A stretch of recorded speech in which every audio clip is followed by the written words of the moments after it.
तो ये कहानी यूजी नाम के एक लड़के की स्ट्रगल भरी लाइफ के बारे में है। यूजी के पास कोई भी खास टैलेंट नहीं था, भले ही वो एक बहुत ही दयालु लड़का हो, पर उसे दूसरों से कैसे बात करते हैं इसका कोई नॉलेज नहीं था। नॉर्मल लैंग्वेज में हम इसे इंट्रोवर्ट भी कह सकते हैं। अब इसी वजह से उसे अपने पेरेंट्स द्वारा भी बहुत परेशान किया जाता था। दरअसल परेशान का मतलब है कि वो उसे फोर्स करते थे उस चीज को सीखने के लिए जिसमें कभी उसका कोई इंटरेस्ट था ही नहीं।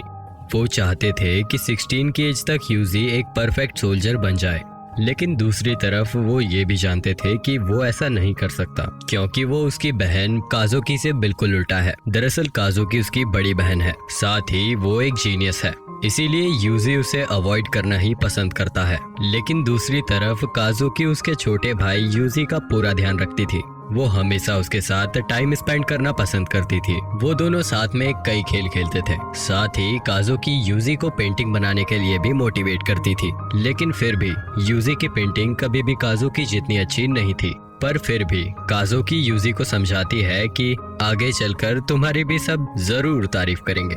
लेकिन उसी रात उनके फादर उन पेंटिंग को देखकर बहुत अपसेट हो जाते हैं और काजुकी से यूजी की सारी पेंटिंग फटवा देते हैं, क्योंकि उन्हें लगता था कि ये पेंटिंग अगर किसी ने देख ली तो उनकी फैमिली की बहुत बेइज्जती होगी। अब एक दिन वो एक आदमी से मिलते हैं जिनका नाम कीराहारा था। वो यूजी को उसकी हालत देखकर एक चॉकलेट देते हैं।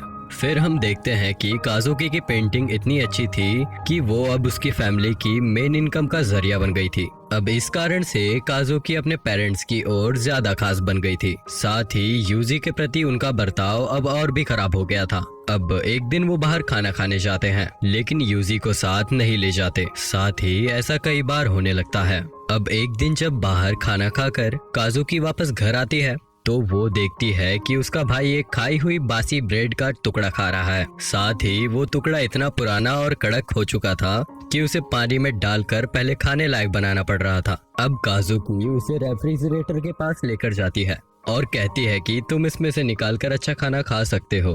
पर यूजी को डर था कि वो अगर ऐसा करेगा तो उसे सजा मिलेगी। अब अपने भाई की ऐसी हालत देखकर काजुकी को बहुत बुरा लगता है। साथ ही उसके साथ हुए ऐसे बर्ताव के लिए वो माफी मांगती है, लेकिन अभी भी इसका कोई फायदा नहीं हुआ, बल्कि इससे उसकी प्रॉब्लम और बढ़ जाती है। अब उसके फादर उससे और ज्यादा नफरत करने लगे थे। साथ ही उसकी मदर भी उस पर बिल्कुल ध्यान नहीं देती थी। अब एक दिन यूजी काजुकी को बताता है कि आज उसने पहली बार दोस्त बनाया है। अब इस बात से काजुकी पहले तो खुश होती है, पर जब उसे पता चलता है कि वो दोस्त एक लड़की है तो वो थोड़ा जेलस फील करती है, क्योंकि उसे लगता है कि अब यूजी उस लड़की के साथ ज्यादा टाइम स्पेंड करेगा। लेकिन अब वो यूजी को इसके लिए मना कर देती है। साथ ही उससे कहती है कि अगली बार पहले उसकी परमिशन लेना, तभी किसी से दोस्ती करना। अब कुछ दिन बीत जाते हैं। हम देखते हैं कि काजुकी जो भी करना चाहती उसके पेरेंट्स उसके हर बात मान लेते। इस चीज के कारण यूजी अपनी बहन को बिल्कुल गार्ड की तरह मानता था, क्योंकि उसकी हर इच्छा कहते ही पूरी हो जाती थी। लेकिन अब एक दिन काजुकी बाहर किसी काम से गई थी। तभी कुछ घंटे बाद यूजी और उसके पेरेंट्स को यह खबर मिलती है कि शहर के किसी कार एक्सीडेंट में उसकी बेटी मारी गई। अब काजुकी के जाने के बाद उनकी फैमिली पर कई तरह की प्रॉब्लम्स आना स्टार्ट हो जाती हैं। साथ ही यूजी के डैड अब शराब भी पीने लगे थे और नशे के चलते वो यूजी और उसकी मदर को परेशान करने लगे थे और उन पर हाथ भी उठाने लगे थे। अब इस चीज से परेशान होकर यूजी की मदर उसे लेकर वहाँ से चली जाती है।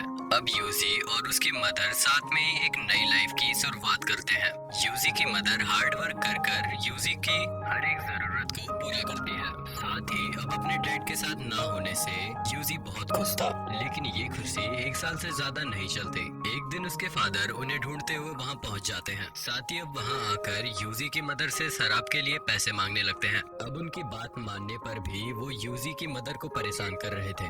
ये देख यूजी खुद पर कंट्रोल नहीं कर पाता और पास ही रखे एक शराब की बोतल से अपने डैड पर अटैक कर देता है। इस वजह से उसके डैड अब जमीन पर गिर जाते हैं। साथ ही ये देख उसकी मदर थोड़ी चिंता में आ गई थी। वो यूजी को एक चीज देती है जिसमें उनकी सारी सेविंग्स रखी हुई थी।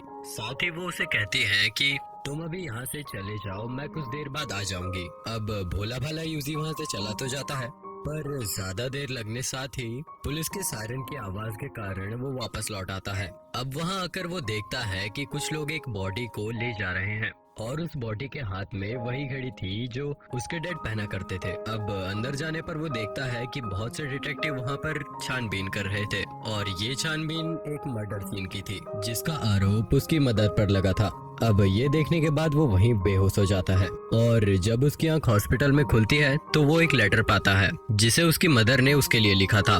उसमें लिखा था कि अभी तक तुम्हारे साथ जो कुछ भी बुरा हुआ और जिस प्रकार का व्यवहार तुम्हारे साथ तुम्हारे डैड ने किया उन सब के लिए मैं माफी मांगती हूँ। ये पढ़ने के बाद यूजी अपने आंसू रोक नहीं पाता और रोने लगता है। अब जब उसे हॉस्पिटल से जाने की परमिशन मिल जाती है तो बाहर निकलने पर उसे एक आदमी अडॉप्ट कर लेता है। यह आदमी वही कीराहारा था जिसने बहुत पहले यूजी को एक चॉकलेट दी थी। लेकिन अब इसके बाद भी यूजी का स्ट्रगल कम नहीं होता, बल्कि अब कीराहारा यूजी को एक विग पहनाता है जिससे वो एक लड़की की तरह लगे। अब वो विग बिल्कुल काजुकी की तरह थी।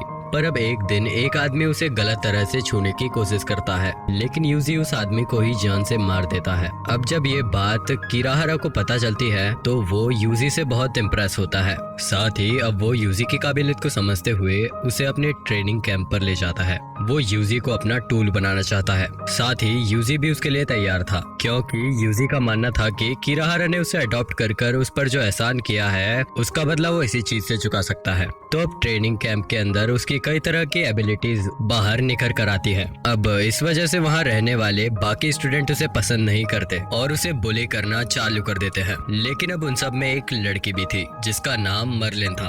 वो लड़की यूजी के घाव पर दवाई लगाती है, साथ ही उसे खाने के लिए अपना खाना भी देती है। अब इन सब चीजों से यूजी को ये यकीन हो गया था कि शायद ये वर्ल्ड इतना भी बुरा नहीं है जितना इसे देखा जाता है। अब इस सब के बाद वो टाइम आ जाता है जब उनका फाइनल टेस्ट होना था। इसमें उन्हें अपने सामने वाले ओपोनेंट को या तो खत्म करना था या उसे लड़ने लायक नहीं छोड़ना था। अब बदकिस्मती से यूजी की अपोनेंट मार्लिन को ही चुना जाता है। अब यूजी अपनी दोस्त से बिल्कुल भी नहीं लड़ना चाहता था, पर अब फाइट भी स्टार्ट हो गई थी और यहाँ यूजी हार भी नहीं मान सकता था। इसलिए अब वो मार्लिन को ना चाहते हुए भी किक करता है।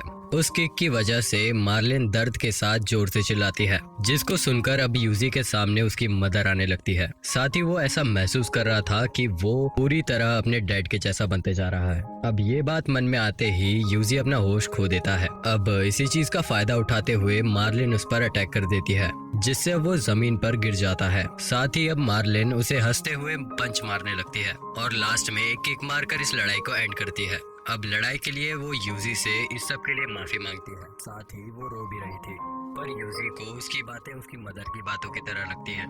इस कारण उसे ये सब बिल्कुल पसंद नहीं आता, क्योंकि इस तरह वो खुद को हेल्पलेस और वीक ही महसूस कर रहा था। अब ये लास्ट बार था जब यूजी और मार्लिन एक दूसरे से मिलते हैं, क्योंकि अपने पहले ही मिशन में मार्लिन मारी जाती है। अब इसके बाद यूजी को पूरे 2 महीने बाद एक एक्चुअल मिशन मिलता है, जिसमें उसे कुछ लोगों को छिपकर मारना था। ये चीज उसे बहुत ही सिंपल लग रही थी। साथ ही उसने कई मिशन आराम से पूरे कर दिए थे। पर अब CIRS नाम के एक ऑर्गेनाइजर इन सभी केसेस की छानबीन शुरू कर देती है, पर उसे सिर्फ इतना ही पता चल रहा था कि इसके पीछे किसी मिस्टीरियस लड़के का हाथ है। पर अब एक दिन इस मिस्ट्री का अंत होता है जब एक घर में इन्वेस्टिगेशन करते हुए यूजी CIRS को मिल जाता है। अब एक लड़की जिसका नाम साको था वो यूजी को अपने साथ लेकर आती है, क्योंकि तब ऐसी सिचुएशन बनी थी जिससे ये साबित होता है कि यूजी एक विक्टिम है, ना कि एक कल्प्रिट। तो अब हम इसके आगे की स्टोरी आपको अगले वीडियो में बताएंगे। तब तक के लिए इस चैनल को जरूर सब्सक्राइब कर लीजिए और आपको ये एक्सप्लेनेशन कैसा लगा हमें कमेंट में जरूर बताइएगा। Too long ago on the road, I got what they waiting for. I won't run from nothing, dog.